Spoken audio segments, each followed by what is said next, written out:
Olá, meu nome é Guilherme Castelar e você está ouvindo mais uma edição do podcast Abelha.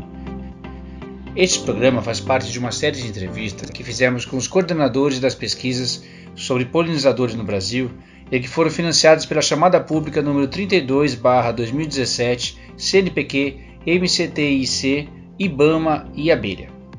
A intenção é divulgar os principais resultados e benefícios para a sociedade dos estudos que eles lideraram e que foram concluídos em novembro de 2022.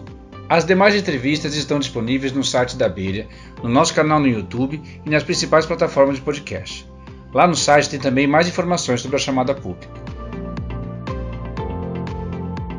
Para esse podcast, nós conversamos com o professor Felipe Contreira, da Universidade Federal do Pará. A gravação foi durante um intervalo de um congresso científico que ocorreu em setembro no Ceará, por isso o ruído de fundo. A seguir, ele nos conta qual foi a pesquisa que ele conduziu e os principais resultados e benefícios obtidos. Sou Felipe Contreira, professor da Universidade Federal do Pará. Minha linha de pesquisa nesse grande projeto da Abelha, com o CNPq e outros financiadores, foi verificar o efeito da paisagem sobre a dinâmica das colônias em abelha sem ferrão de diferentes gêneros e espécies. Então, o que quero dizer com dinâmica dos ninhos? Quanto recursos elas acumulam, potes de mel, potes de pólen, a distância do ninho que elas vão coletar recursos através de experimentos de raio de soltura e recaptura, e outros parâmetros, por exemplo, a população do ninho, como ela varia em diferentes condições. Isso considerando a paisagem no sentido de grau de desmatamento, então seria um parâmetro que a gente está estudando nesse projeto. Algumas descobertas que verificamos nessa pesquisa, que foi feita com colaboradores em todo o Brasil, em Santa Catarina, na Bahia, em São Paulo, em Pernambuco e no Pará. Então, o que a gente viu? Para abelhas de diferentes gêneros, por exemplo, principalmente melípono, Scaptotrigona, Frisomelita e Plebeia, e algumas outras.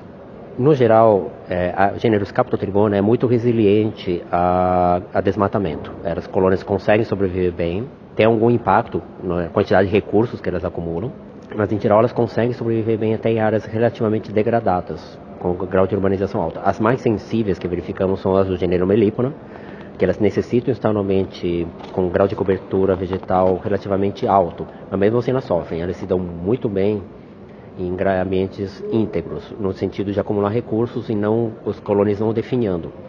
Porque o que acontece que a gente verificou, com o tempo, as melíponas, colocadas no ambiente urbano, elas param de botar ovos porque, em consequência, que não tem mais recurso, até que as colônias definham aos poucos. Scaptotrigona se mantém, em geral, estável. As abelhas menores dependem muito do entorno. Por exemplo, plebeia pode ou não ser mais resiliente, com diferentes plebeias de diferentes regiões do Brasil, respondem diferentemente, assim como Frisomelita e outras abelhas menores. Mas, em geral, eu vou falar. As mais resistentes a desmatamento, vamos dizer que são as Scaptotrigona. As mais sensíveis são as melípona. Isso em relação à quantidade de recursos. E, no geral, o que a gente verificou também que abelhas colocadas em ambientes degradados, independentemente do gênero, se colocar uma colônia de abelha em ambiente urbano, uma das maneiras que elas respondem ao perda de cobertura vegetal é forrageando próximo do ninho. Elas não vão longe. Se você soltar elas longe, elas não conseguem voltar. E o que isso indica? Elas não conseguem explorar áreas muito longe do ninho em ambiente urbano. Então isso já é um limite até. Então, por exemplo, no ambiente urbano, o que vai acabar acontecendo? As abelhas dependem de recursos próximos ao ninho. Se não tiver um jardim, coisas próximas, você vai ter que ficar alimentando suas colônias constantemente, o que para um serviço de polinização é inviável, fora para manter as colônias. Quem cria abelhas já sabe disso, mas a gente tem dados agora para mostrar isso exatamente. Geralmente agrícola, elas exploram distâncias grandes atrás de recursos, independente se é monocultura ou não. Claro que depende da monocultura. A gente testou isso em açaizeiros. Então elas conseguem, abelhas pequenas, voar a distância de 700 metros. Porque para uma abelha pequena é uma distância grande. Já outras abelhas respondem diferentemente, mas o padrão é o mesmo. Ambiente urbano, elas têm dificuldades em se manter. A Scaptotrigona, de novo, ela até consegue sobreviver. É uma abelha, porque ela é muito generalista, ela vai em árvores ou plantas herbáceas. Abelhas menores não, já são mais dependentes. E as melíponas sofrem porque elas têm que tentar procurar recursos longe e não conseguem. Como é que essas descobertas que você citou agora podem ser úteis para a sociedade e úteis para a definição de leis, regulamentações com relação a insetos? Então, nossos dados vêm somar com os dados já existentes na literatura, mostrando que É importante preservar cobertura vegetal se você quiser ter abelhas.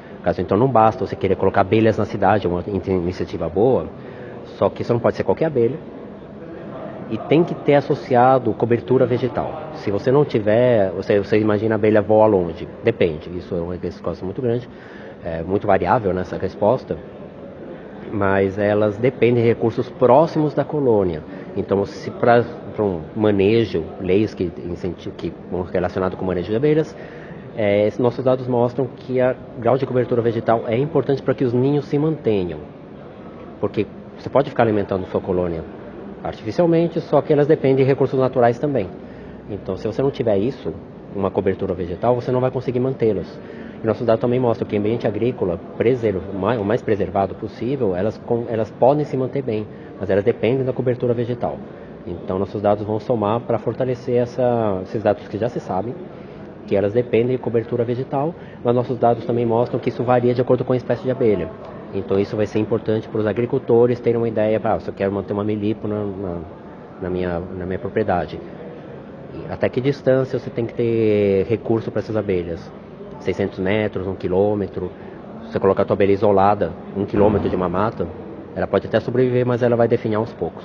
E se não tiver nada, uma hora vai morrer. Acho que no final você acabou respondendo talvez a minha próxima pergunta, que era para você elencar um público específico e dizer como é que esse público se beneficia.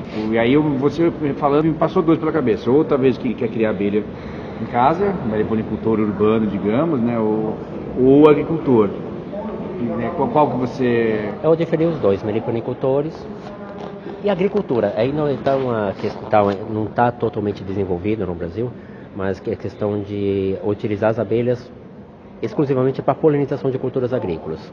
Isso é muito importante entender o grau de cobertura vegetal, porque você não pode ter só a sua plantação. As abelhas têm que coletar recursos em outras flores também. Em sistemas agroflorestais é importante.